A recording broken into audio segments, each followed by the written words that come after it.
Përshëndetje miq dhe mirë se erdhët në studion e emisionit Pa Gjurmë. Jemi live këtu në ekranin e Report TV, ku si çdo ditë dhe ditën e sotme do të jemi rreth një orë në transmetim dhe redaksia e emisionit Pa Gjurmë ka vendosur që ditën e sotme të sjellë disa histori, disa fotografi. Fatkeqësisht persona që janë larguar nga banesa e tyre dhe kanë humbur çdo lloj kontakti me familjarët në Shqipëri. Do të sillim në fokus sot historinë e Meriman Lleshit, një 42 vjeçar nga Hasi dashurmiq, ku vetëm përpara disa kohëve është denoncuar nga motra e tij, zonja Valdete, për humbjen e 42 vjeçarit, i cili është larguar nga banesa në datën 2 tetor të këtij viti dhe drejtimi fillimisht ngeli i paditur, por më pas nga kërkimet që motra bëri në policinë e Hasit mësoi se vllai nga stemi tim s'kishte dalë jashtë territorit të Shqipërisë. Ne e sillim sot në fokus sepse ky 42 vjeçar, motra ka udhëtuar nga Hasi, ndodhet me mua në studio dhe unë dua ta përshëndes. Valdete, përshëndetje dhe mirë se erdhe. Përshëndetje Odeta, mirë si u gjeta. E në fakt ti e di se ku e ke vllajin. Ai është aktiv në rrjetet sociale, poston në llogarinë e tij në Facebook, ka një numër telefoni, por ti nuk e di fiks adresën e saktë të shkosh ta marrësh, sepse duhet theksuar për gjithë ata që nuk na kanë ndjekur që vllai ka probleme shëndetit mendor.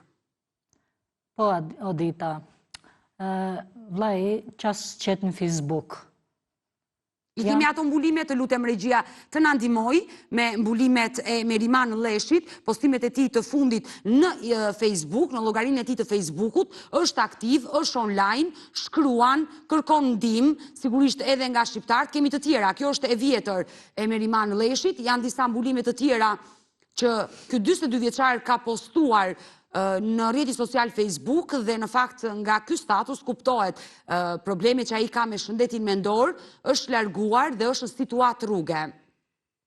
Është në situatë rruge dhe kjo motër kërkon që të gjej vllajin sa më shpejt dhe ta kthejë në shtëpi. Ka ardhur në studion e emisionit Pa Gjurmë, kërkon ndihmën e gjithë emigrantëve tan në Itali, konkretisht në Rom, pasi dyshohet që Meriman Lleshi ndodhet në Rom. Ai ka prerë biletën, është larguar pa dijenin e familjarëve. Motra e tij prej vitesh kujdesej për shkak të problemeve shëndetit mendor. Ai nuk ka njoftuar askënd, ka marrë pasaportën, ka prerë një bilet, ato pak para të holla që kishte në valixhen e tij të kursimeve dhe është larguar nga Rinasi drejt Italisë. Ka zbritur në Rom dhe ndodhet në situatë rruge në Rom. Ndaj çdo shqiptar që mund ta hasi, sepse dyshohet se mund të ndodhet në zonën e aeroportit të Romës dhe kushdo që mund ta hasi, mund të flasi me të, është i lutur të na kontaktoj, pasi motra e tij është e gatshme të udhëtoj nga Shqipëria drejt Romës për të rikthyer vllain e saj. Ndaj ne sot e sjellim në fokus. Por do të jemi Valdete gjatë sot në studio dhe unë uroj dhe shpresoj që emigrantët të na ndjekin, të na ndihmojnë me historinë e vllait tuaj, sepse u bë goxha ditë që është larg shtëpisë.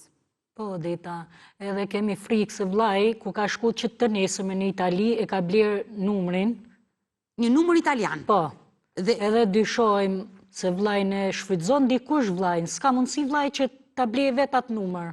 A ju dyshoni se ai nuk ka ikur vetë me dëshirë, por dikush që ka mbushur mendjen e ka marrë dhe e shfrytëzon? Që i kanë thënë vllajt, hajde se ta gjejmë nënën e babën, pali që i kanë thënë vllajt, ja kanë mbushur mendjen që ti ke vllaj. E shfrytëzojnë për lypje? Edhe e shfrytëzojnë për ndaj gjë vllajin, frikëm. Ka s'm shkon mendja. Lutem Odeta, ty dhe stafit tuaj, të më ndihmoni që ta kthej vllajin në Shqipëri. Ke mundësi të më ndihmosh ose të shkoj ta marr vllajin në Itali.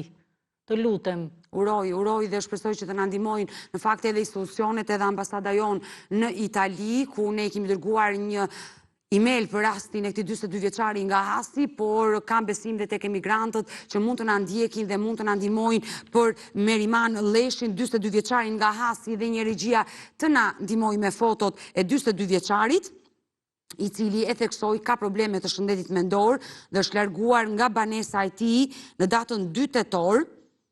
Dhe po atë ditë, në 2 tetor, ai ka mbërritur në Rom, është në situatë rruge apo shfrytëzohet nga persona të tjerë për lypje.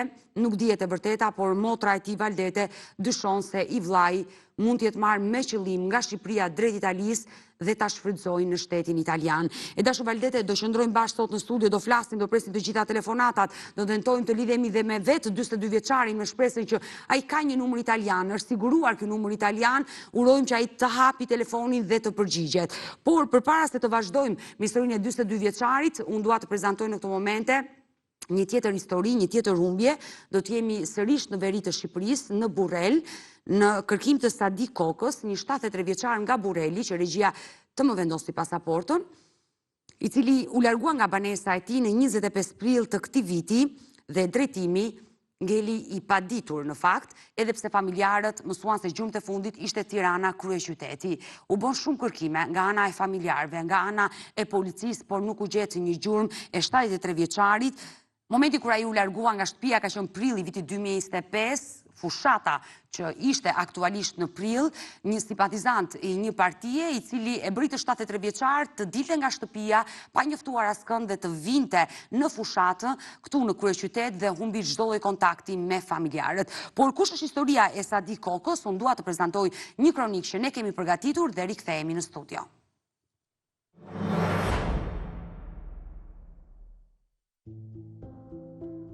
Një 73 vjeçar nga qyteti Burrelit, Sadik Koka, ka humbur çdo kontakt me familjarët e tij që prej datës 25 prill 2025. Ai u largua nga banesa dhe nuk është kthyer më. Sipas familjarëve, Sadiku prej 5 vite zhvuante nga probleme të shëndetit mendor, edhe kohët e fundit kishte ndërprer marrjen e medikamenteve, gjë që kishte përkeqësuar gjendjen e tij. Se duhet teksuar që vllai juaj, Sadik Koka, ka pasur probleme të shëndetit të tij mendor. Po, ka pas. Edhe ditët e fundit unë kam qenë atje dhe nuk pranonte ti pinte ilaçet. Familjarët tregojnë se Sadiku kishte zakon të udhëtonte shpesh drejt Tiranës, pasi shprej se ndikoi nga fushatat elektorale, por gjithmonë ishte kthyer vetë në shtëpi. Kësaj here ndodhi ndryshe. Më 30 prill, një qytetar gjeti pranë urës së paskuqanit telefonin celular të Sadikut, buzëllumit dhe u përgjigj thirrjes së familjarëve. Qytetari na ka marrë gjatë gjithë kohës të premten sot që bën 5 javë, vllai, unë me burrin po kërkoja te parlamenti. Dhe via telefonit, por ai telefonin nuk e përdor dhe nuk kishte numra në telefon, vetëm numrin tim, të nusës vllajt edhe 2 numra të vllajt tjetër, asnjë numër. Pra, në telefonin e Sadikut ishin vetëm 3 numra telefoni, numri juaj dhe të 2 familjarëve të tjerë. Dhe qytetari sigurisht në 3 numra ju ka marrë juve. Ky detaj gjalli frikën dhe shqetësimin për më të keqen. Nga informacionet më të fundit, një punonjës policie që shërben pranë godinës së parlamentit në Tiranë ka pohuar se ka parë Sadikun në atë zonë, megjithatë që prej asaj dite nuk është gjetur asnjë gjurmë e tij.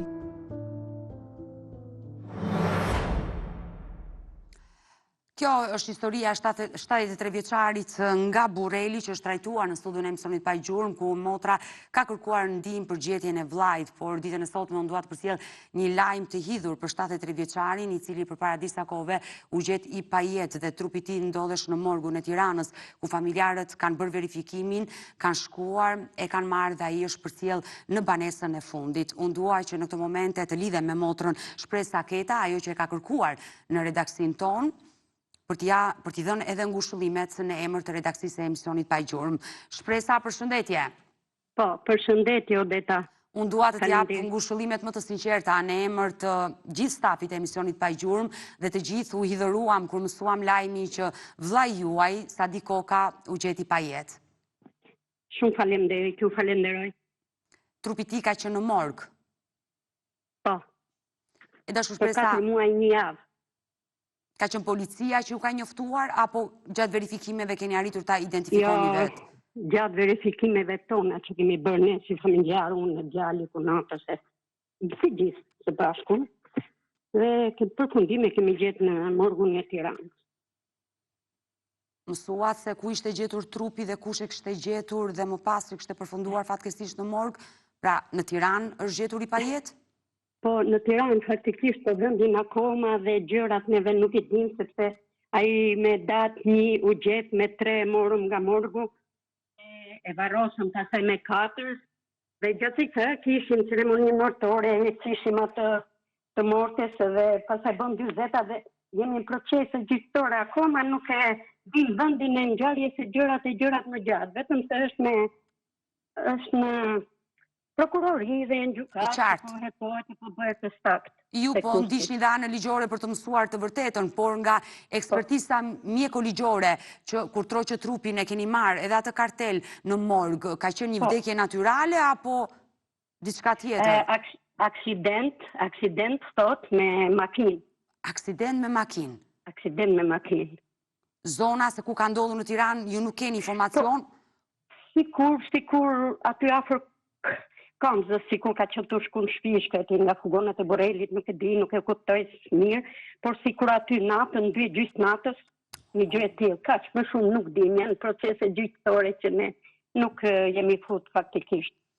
Dhe mua sinqerisht më vjen keq që ky 73 vjeçar i cili ishte në situatë rruge, të gjithë e dyshonim në atë kohë që ndodhesh në Tiranë për shkak të problemeve shëndetit mendor, ishte në situatë rruge dhe ka ndodhur fatkeqësisht ky aksident në orët e vona të natës dhe pas një jave ju keni arritur ta identifikoni trupin e tij në morgun e Tiranës, por i pa harruar qofte dashur shpresa dhe më vjen shumë keq, ne do t'i heqim të gjitha fotot, pasaportat e 73 vjeçarit të vllait tuaj të ndjer. Shumë faleminderit. Ju falenderoj shumë. Në shëllimet më të sinqerta. Shumë faleminderit. Të falenderoj dhe unë shpresa. Ju falenderoj shumë si staf për punën që keni bërë në bashkëpunim me ne, me të gjithë. Shumë ju falenderoj. Por fatkeqësisht nuk arritëm ta gjenim në kohën e dur për ta sjellë në shtëpi. Aty ishte e gjitha tani, mjafton që ne gjetëm që të paktën i çojmë një lule. Dim ku është një varr dhe t'i çojmë një lule. Është për ne është një fitore shumë e madhe që u gjet. E qartë, kuptoj që arritët të zbulonit këtë të vërtet, edhe pse është e hidhur, e dhimbshme, por sot keni një varr ku vërtet keni ku shkoni dhe t'i çoni një lule, se nëse nuk do ishte zbuluar e gjithë kjo histori, procedurat e morgut, jo vetëm në Shqipëri, po kudo, pas një kohe të caktuar, ato trupa varrosen dhe ngelen varre pa emër, kështu që... Është e vërtet dhe kemi qenë kaq e tronditur, edhe tani në këto momente nuk i ke iden çfarë tronditje kemi pas, unë sidomos vetë. Shumë tronditje të madhe. Të besoj e dashur shpresa, të besoj. Gjithsesi të falenderoj që të pata në këtë lidhje, e përsollëm këtë lajm dhe për audiencën e Report TV, sepse shpesh njerëzit bëjnë foto, video të moshuarve në qytete të ndryshme të Shqipërisë, na i dërgonin në WhatsApp dhe na thoshin që mund të jetë Sadi Koka, ndërkohë që Sadi Koka familja e ka përcjellë në banesën e fundit. Ndaj sot vendosa të kisha në këtë lidhje për të përcjellë të lajm të hidhur. Ky është realiteti fatkeqësisht i emisioneve, programeve të cilave unë bëj çdo ditë dhe përcjell në Report TV, por më vjen keq sinqerisht. Shumë faleminderit dhe uroj nuk e di gjithë shqiptarëve që të tillë që kanë të humbur të interesohen, të shikojnë, të bëjnë vetëm një foto, të bëjnë një foto, të gjithë dhe këto që rrinë në rrugë, ai faktikisht nuk ka qenë që më pësoj një atak në zemër, dhe atëherë u keqësu spiu i lachet edhe, se nuk ka qenë që hikte nga shtëpia. Por, e këshilloj të gjithë qytetarët që kanë këtë problem, një foto të bëjnë, të nxjerrin aty në televizor, është i humbur, kaq. Të falenderoj sinqerisht për këtë mesazh që përcolle e dashur shpresa. Të falenderoj. Falenderoj gjithashtu dhe ju si staf, shumë respekte, faleminderit. Faleminderit shpresa, faleminderit dhe të përshëndes. Mirë, regjia do t'jeshi nga ky moment të gjitha fotot, materialet, pasaporta që këshin përgatitur për 73 vjeçarin Sadi Koka, i cili fatkeqësisht vetëm përpara disa kohëve u gjet në morgun e Tiranës nga vetë familjarët, të cilët shkuan dhe bën një verifikim ku shpeshherë në këtë studio çdo familjari me shumë siklet ju them që duhet verifikuar edhe morgu i Tiranës për të identifikuar trupat që ndodhen aty dhe kështu bëri kjo familje dhe arriti ta zbulonte trupin e vllait, pikërisht zonja Shpresa, ku Ai është përcjell në banesën e fundit dhe uroj dhe shpresoj që në ditën e vijim të gjitha historitë që ne do të trajtojmë të përcjellim lajme të mira dhe jo lajme të këqija. Por dua ta theksoj, ky është realiteti. Këto janë histori reale, nuk janë histori të trilluara. Këto janë histori njerëzore, histori shqiptare që vijnë nga çdo vend i Shqipërisë, nga jugu, veriu, por qoftë dhe nga diaspora. Ne jemi transparent për të përcjellë të gjithë historinë, të gjithë të vërtetën dhe pse shpeshherë mund të paragjykohemi në rrjetet sociale, mund të shahemi, mund të ofendohemi, por kjo s'do të thotë që misioni jonë nuk do vazhdoj. Më të fortë bëhemi për të ecur përpara dhe për të bërë që këta njerëz të kenë një dritare të sinqertë dhe të flasim. Kalojmë në reklama dhe rikthehemi.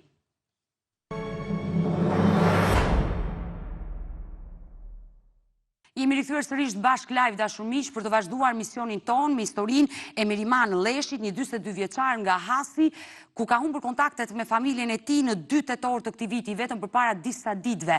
Ndërkohë që është verifikuar tashmë që ai ndodhet në Itali, poston në rrjetin social Facebook nga Italia, ka një numër italian, por fatkeqësisht ai ka probleme shëndetit mendor dhe nuk di të japi një adresë të saktë dhe të kthehet në shtëpi.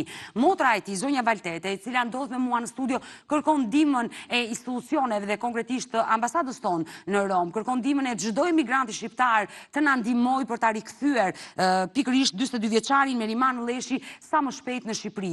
U bën ditë që ai është larg familjes, u bën ditë që ai nuk merr medikamente dhe sigurisht që situata mund të jetë përkeqësuar, por situata mund të jetë akoma më e rëndë nëse dyshimet e motrës do dalin të vërteta që ky 42 vjeçar mund të jetë marrë nga persona të ndryshëm nga Shqipëria dhe është çuar me një qëllim të caktuar në shtetin italian për të shfrytzuar për lypje apo ndoshta edhe për punë të tjera të jashtëligjshme dhe këtu do bëhet akoma më alarmante historia e 42 vjeçarit. Ne e sillim sot në fokus për ta shpëtuar në çfarëdo rrethane që mund të jetë ai, në çfarëdo lloj rrethane që mund të jetë ai dhe me shpresë për ta rikthyer në Shqipëri. Valtete Lleshi e motra ndodhet me mua në studio, por fillimisht për gjithë ata që nuk na kanë ndjekur përpara disa ditëve kur ne e kemi trajtuar historinë e 42 vjeçarit, unë dua të prezantoj një kronik, një material që kemi përgatitur dhe rikthehemi në studio.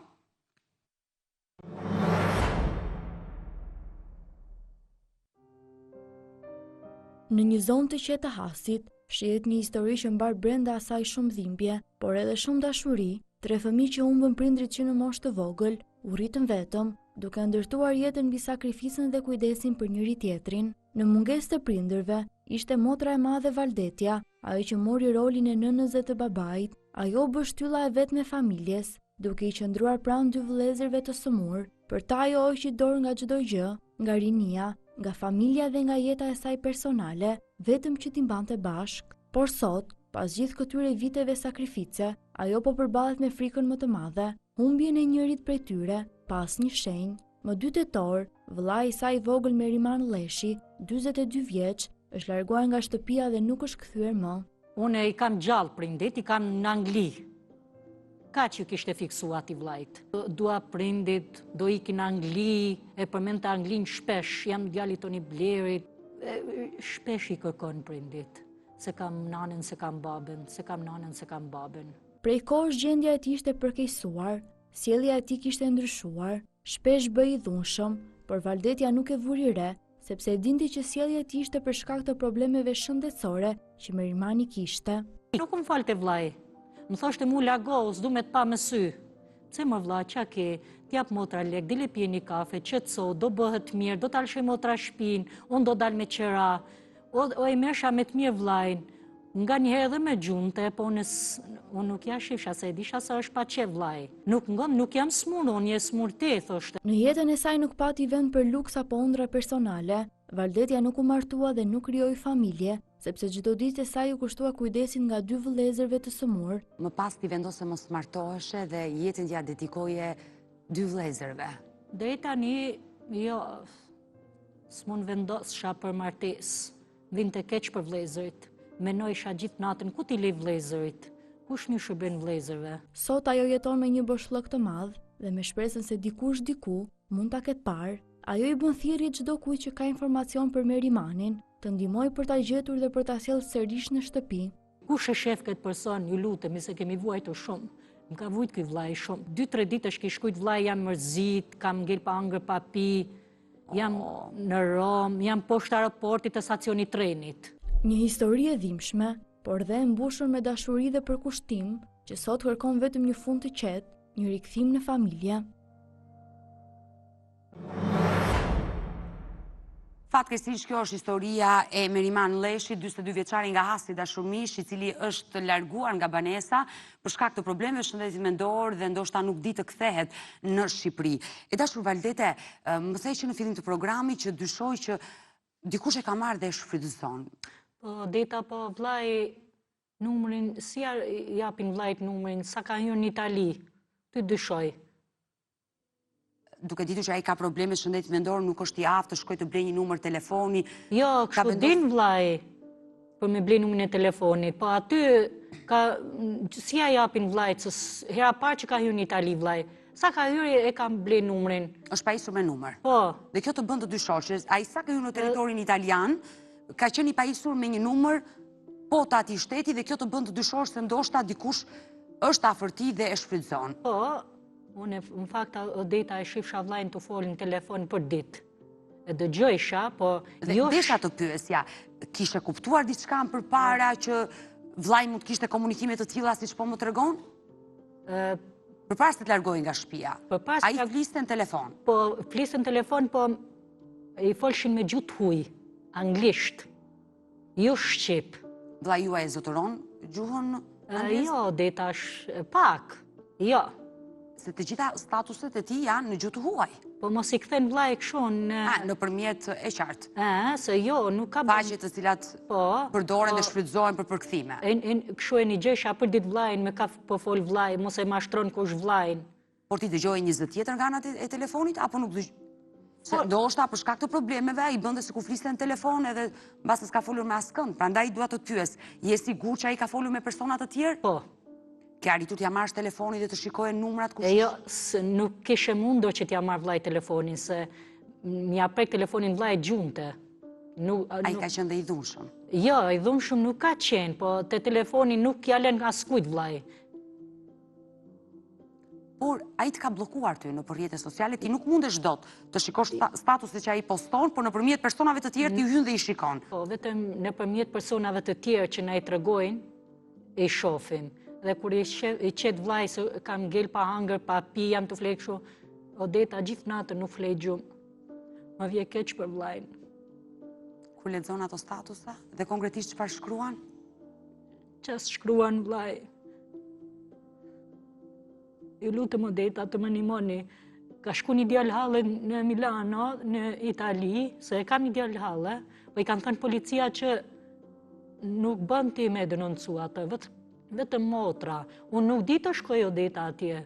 S'ka me këta, ju lutem Odeta, aty dhe stafit tuaj të më ndihmoni që të shkoj ta marr vllajin.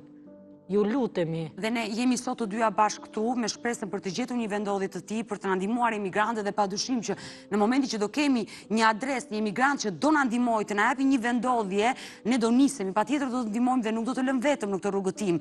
Dikush nga stafi i emisionit Pa Gjurmë, ndoshta jo unë, sa më duhet jem çdo ditë prezente në këtë studio, po dikush nga gazetarët e mi, patjetër që do të shoqëroj dhe do të ndihmoj. Dhe ky është qëllimi që ti je sot me mua këtu, që zëri jot të dëgjohet dhe të bëjmë të gjithë bashkë, të ndihmojmë ty, por kryesisht vllain tënd që është i sëmur, që ndodhet situatë rruge, por ajo që mua më bën përshtypje, nëse ai është në situatë rruge, si e karikon telefonin?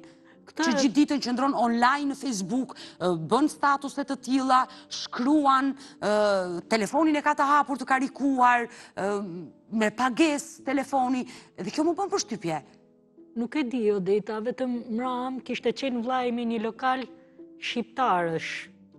Një vaj. Ti gjithnjë mëson rrugëtimin e tij në Itali nëpërmjet ato që ai poston. Poston, po ato që ai vetë deklaron në rrjetin social Facebook. Po nuk gënjen, vllai. Ato që kështu nuk gënjen asnjëherë vllai. Kështu flet për shembull e ka nënën gjallë babën, po nuk gënjen çaj qet. Jo për nanën për babë, kupton Odeta. Të kuptoj. Ajo është një pjesë. Po i tregon gjërat, për shembull, nuk kam hangër me pi. Dhe çfarë kishte shkruar? Në atë që isha në një lokal? Isha në një lokal, aty një vajzë më tha që do të ndihmoj unë, ta gjejsh motrën, se thot kam, si vllai që është pa qef se flet bre Odeta. E kuptoj. Edhe ja ka qit një amelsin vllajt. E ka ndihmuar. Ajo ka qenë shqiptare? Shqiptare. Edhe ja ka Emigrante. emigrante. Po? Duket se e ka tregu e ta kam qua. I kemi të gjitha ato komunikimet që ti E ke ka qit arritur. aty ku ka shku vllai, të cili lokal ka shku vllai. Kemi adresën, lokacionin. Aty, po. Atëherë regjia të më ndihmoj me këtë Të mbulim, fundit që ta kam dërgu në fakt. lokacionin, se ku ndodhet Meriman Leshi, të paktën motra e vet, e cila e monitoron në rrjetin social Facebook, ku ky 42 vjeçar nga Hasi me probleme shëndetit mendor është online gjatë gjithë kohës, përshkron çdo gjë çfarë bën në shtetin italian, por ne nuk jemi të sigurt për vendodhjen, sepse një herë ai shpreh që mund të jetë në Rom, në një status tjetër tregon për një vendodhje tjetër në një qytet tjetër dhe ende nuk dihet vendodhja e saktë në Itali të Meriman Leshit. Regjia të më nxjerrë foton. Jo këtë status, është një status që ai ka probleme shëndetit mendor dhe duket qartë mënyra se si shkruan dhe kërkon ndihmë, por ne do kërkojmë ndihmë për rikthimin e tij në Shqipëri. Që regjia foton e Meriman Leshit, se jam e sigurt që emigrantët tanë, të cilët jetojnë në Itali, edhe nëse nuk janë duke na ndjekur në këtë transmetim live nëpërmjet kanalit tonë në YouTube Report TV, te playlista Pa Gjurmë, do na ndjekin. Të dashur miq, kemi nevojë për ndihmën e të gjithë emigrantëve italian, kushdo që mund të na ndihmojë, qoftë dhe në mënyrë vullnetare, të telefonojë në redaksinë e emisionit Pa Gjurmë, sepse ne kemi nevojë për rikthimin e një 42 vjeçari me probleme shëndetit mendor, me emrin Meriman Leshi nga Hasi, i cili është larguar nga banesa dhe nuk dihet se çfarë ka ndodhur me fatin e tij. Dim që ai ndodhet në Itali. Qyteti dhe vendi i sakt nuk dihet, shpeshherë në për statuse ai shkruan lokacione dhe vendodhje të ndryshme, por e vërteta nuk dihet. Ndaj kemi nevojë për çdo kënd që mund ta shikojë të na telefonojë, por dhe për çdo emigrant që në mënyrë vullnetare mund të bashkëpunojë me studion e emisionit Pa Gjurmë, ndërkohë që të gjithë të bëhemi së bashku dhe ta kthejmë këtë 42 vjeçar në shtëpi. E dashur Valdete, ti arrite të gjejë edhe numrin e telefonit. Si e gjete numrin e telefonit vllai që kishte një numër italian? Se ma ke dhënë dhe mua atë numër, e kam këtu në skenar. Po, vllai e kishte pasqit në fakt në Facebook. E ka postuar, e ka bërë publik numrin e vet. Po, Ninuse djali Gjagjit, që është këtu në Tiranë, i ka ra ati numrit. Po? Edhe ka dal vllai. Pra, ka folur me vllain? Po. Ka folur Nuse Xhaxhait, po ju keni folur vet? Jo. Dhe çfarë ka po ky që nga lajmi, që ti du të ma thoshe këtë gjë, pra ju keni folur me... Unë jo, ka folur Nusja djali Gjagjit. Çfarë si ka, një familjar juaj ka folur me vllain. Dhe çfarë i ka komunikuar? Po nuk i ka tregu se kush është, se kush është. Se kishte frikë se mos e bllokonte. Po për atë. Dhe çfarë i ka thënë? I ka folur një 2-3 fjalë vllai anglisht edhe nuk ka ditë më të flas anglisht. Po ai vllai ka qenë. Ajo e ka njohur nga zëri. Po ajo na tregoi neve se vllain e keni në Itali. Me këtë numër. Por ti nuk e tentuar ta marrësh? Jo. Pse? Se të kesh numrin? Se njeh nga zëri vllai. Dhe ai të bllokon. Po na bllokon, nuk na hap telefonin. Por kushurira juaj, Nusja e Xhaxhait që ka folur, i ka thënë që ktheu në Shqipëri, ka komunikuar diçka apo ajo s'ka folur fare, vetëm i ka dëgjuar zërin? Vetëm ja ka dëgjuar zërin, ka folur disa fjalë më të anglisht edhe pse ai çdo kush e telefonon flet vetëm anglisht, nuk flet shqip? Ka dëshirë të flasë ashur anglisht, vllai. E ka dëshirë. Po. Por unë besoj që me emigrantët shqiptar që është takuar aty ka folur shqip. Po. Se një pjesë të mirë të statuseve i kishte bërë dhe në shqip. Zdi që a them Odeta, qas shkruan vllai aty, nuk e di. Unë kam frikë se edhe të këto Jahovajt, mos ja kanë mbush menjen vllajt e kanë qitë në Itali. Se vllai juaj ka frekuentuar dëshmitar të Ndoshta Jehovait? ato kanë folur me ta, pale se kanë, ku ta di unë Odeta, ka s'm shkon mendja. E kanë qitë, si ka shku vllai në Itali, si e kanë kaluar anej vllajin? Por vllai ka patur një pasaport, ka pasur një bilet Po. dhe ka udhëtuar. Edhe e kalojnë, a? Po sigurisht, nëse ai nuk ka pasur probleme, pa dyshim që kalohet letë kufiri. Kështu që ai ka udhëtuar në mënyrë të rregullt. Ai vërtet ka probleme shëndetit mendor, po ti po më tregon që ai ishte i aftë të shkonte në dyqan, të blinte një bilet. Po, jo, me shku në dyqan din vllai Odeta. Ai ka blerë një bilet, sigurisht se ti e ke zbuluar tashmë nga policia. Kjo e fundit ka njoftuar që nëpërmjes të emitimit është zbuluar që në 2 tetor, po atë ditë, nga Rinasi ai ka udhëtuar drejt Italis, ka prerë një bilet, ka shkuar në një agjensi, ka prerë një bilet, ka shkuar në Rinas dhe e ka bërë këtë udhëtim. Po. Ne nuk e besojshim Odeta. Që ai do ikte kaq larg. Jo. prapë ishim që vllai nuk ka shku në Romë. Po kur ka folë nusja djali Gjagjit e kemi besu faktike, si ja ka një edhe zanin.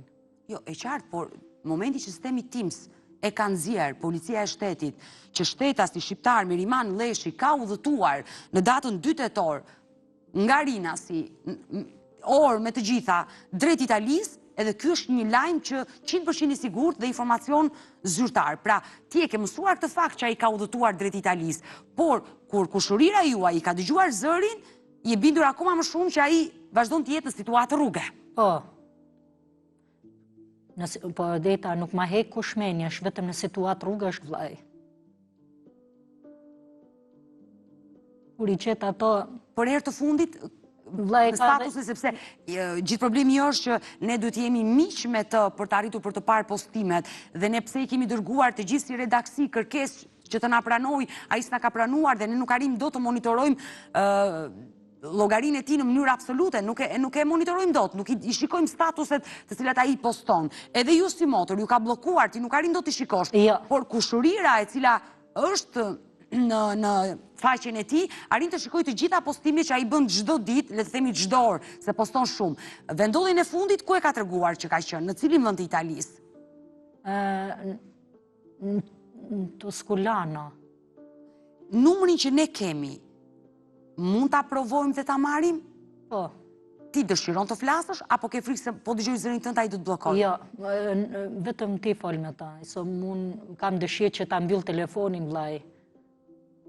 Mirë, unë do të tentoj këtë numër të Meriman Leshit e kam në dispozicion, ndërkohë që përpara se të bëhem gati dhe të shkoj te telefoni për ta telefonuar me shpresën që ai do e hapi telefonin, do na përgjigje, do flasi, ju bëj thirrje gjithë emigrantëve shqiptar që jetojnë në Itali në mënyrë vullnetare të na ndihmojnë për rastin e këtij 42 vjeçari, ku kemi një numër telefoni, ku ata mund ta lokalizojnë vendodhjen, mund ta gjejnë më shpejt se ne, kështu që kemi nevojë për ndihmën tuaj, kushdo që ofron këtë ndihmë. Mund të na telefonoj direkt në redaksinë e emisionit Pa Gjumë, vazhdimisht jap kontaktet tona, ne kemi 2 numra në dispozicion, një numër fiks dhe një numër celular që ndodhet poshtë ekranit tuaj të dashur miq, por mund të na shkruani dhe në faqen tonë Facebookut Pa Gjumë Report TV. Mirë, do ngrihem dhe do shkoj pranë telefonit në këto momente, do tentoj të marr 42 vjeçarin Meriman Leshi, nuk mund ta quajmë të humbur, ai është larguar nga banesa, por motra vazhdon të kërkojë ndihmë dhe të tregoj që vllai i saj është i humbur përderisa ajo nuk e ka në shtëpi. Ai ka marrë një numër italian dhe zilja bie. Motra ka frikë ta telefonoj, sepse sapo të dëgjoj zërin, ai e mbyll. Do tentoj sot unë në këtë transmetim live ta telefonoj. Zilja nuk po bie, do tentoj edhe një herë për ta marrë. Regjia ndërkohë le të nxjerrë foton e të humburit. Kushdo që na ndjek të na ndihmoj. Të na ndihmoj për këtë 42 vjeçar nga hasi që është larguar. Zilja po bie dhe regjia të më ndihmoj. Edhe audion ta kem të plot në studio. Uroj që ta hapi, 42 vjeçari, i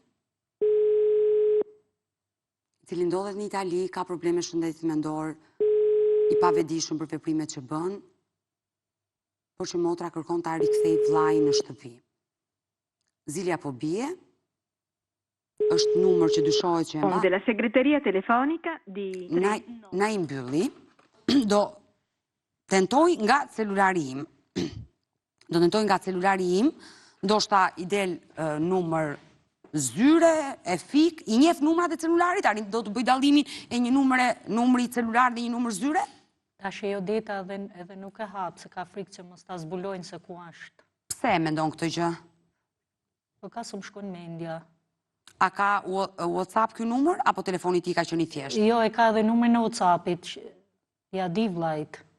Mirë, unë do tentoj për ta marrë edhe nga celulari. Të gjitha minuta do të shfrytëzoj ditën e sotme për Meriman Leshin. Këtë të humbur,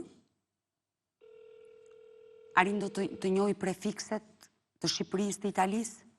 Po. diti njoj. Se ndoshta duhet ta kisha marrë me numër privat. Sa aty del prefiksi dhe sigurisht Për ta shoh vllai prefiksin ka mundësi se edhe nuk ka hap. nuk e hap.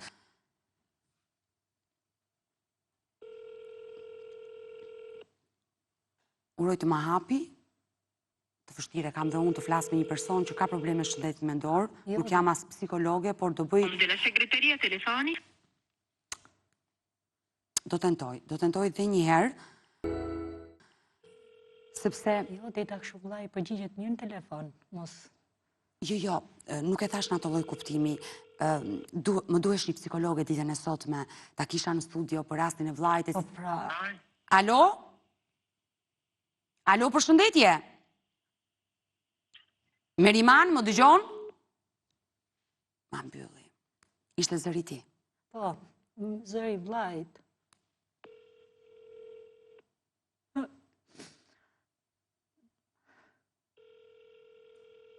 Mos qajt, lutem. Hello? Përshëndetje, Meriman. A mund të di në të flas? Meriman, unë jam Odeta dhe dua të takoj. Në çfarë vendi ndodhesh? Po, ju jeni në Çali? Po, në çfarë vendi ndodhesh?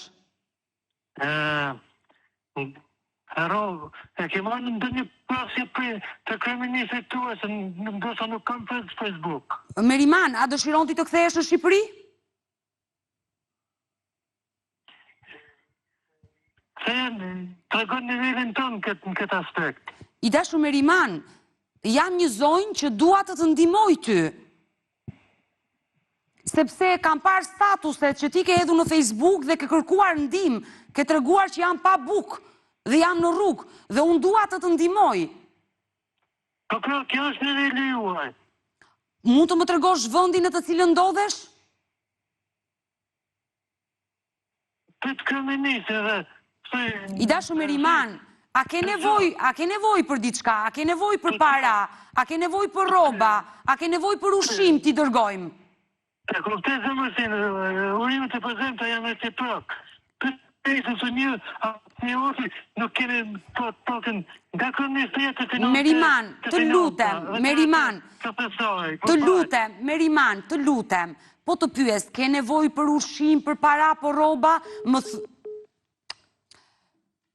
Unë nuk jam psikologe dhe ndoshta bëra gabim që e bëra këtë telefonat, sepse nuk dija të sillesha në transmetim me një person që ka probleme shëndetit mendor, uroj që mos kem bërë dëmin, që ai mos ta mbylli këtë numër dhe të na humbasi përgjithmonë. Sinqerisht, ndoshta bëra dhe gabim që e bëra këtë telefonat. Jo, se nuk e ke vllai numrin. Por duhet të bëjmë diçka sepse ai sigurisht nuk tregonte vendi ku ishte, problemet e shëndetit mendor u dukën qartë në atë bisedë telefonike që unë bëra me Merimanin, por uroj që emigrantët që na ndjekin sot të na ndihmojnë dhe të reagojnë. Ne do ngelemi të dyja së bashku në kontakt, jap fjalën publikisht që do bëjmë të pamundrën nëpërmjet ambasadës me të gjithë emigrantët që të bëjmë diçka për ardhjen e vllajt tuaj në Shqipëri. Do ta mbyll me mesazhin tënd. Ju lutem Odeta, ty dhe stafit tuaj të më ndihmoni për vllajin që të shkoj ta marr vllajin. Ju lutem, gjithë shqiptarëve janë mbarë në Itali, se vllai është të fletë në tokë, Odeta, ti e një gjove vetë vllajin se çfarë fjalë shfolte. Të lutem, unë mu dok si u mirte edhe goja vllajt. Vllai folke shkëlqyshem. Të lutem Odeta, do më ndihmosh në këtë rast, në qoftë se ke mundësi. Të lutem, si jam në ankth për Zotin, për vllajin. Është shumë djali mirë, po ran depresion vllai. Edhe po s'ka dhe shtet Odeta këtu në Shqipëri, se nuk ma vllajin kërkush nuk ma çojnë në spital. Lipa ndin gjithkund kërkush nuk mu gjet për vllajin. Dhe sinqerisht më vjen keq për këtë ngjarje, për këtë histori, uroj të bëhet më e mira, ndërkohë të falenderoj që të pata në studio. Unë bëj shpresat në Zotin dhe ju, stafit tuaj Odeta, të lutem. Do më ndihmosh në këtë rast për vllajin. Që ta bi vllajin në Shqipëri, ta çojnë në spital, sa atje në vllajin është rrugëve, nuk e merr dot kush që ta strojë vllajin atje.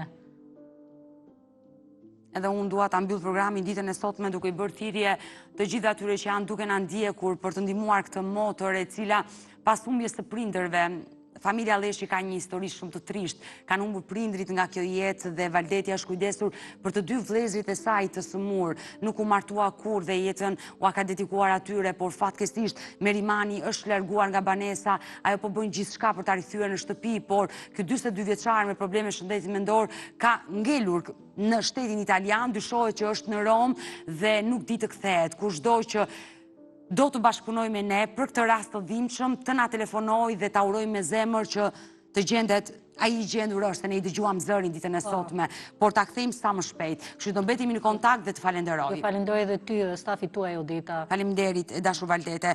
Mirë, me historinë e Meriman Leshit dashur miq, ne kemi ardhur në fund edhe për mesditën e sotme. Unë ju falenderoj që ndurat me mua deri në fund të programit. Ne bashkë do ritakohemi sërish, ju e dini që pa gjurmë vjen çdo ditë nga Hanan të Premte, live ora 16 këtu në ekranin e Report TV. Bashkë mirupafshim.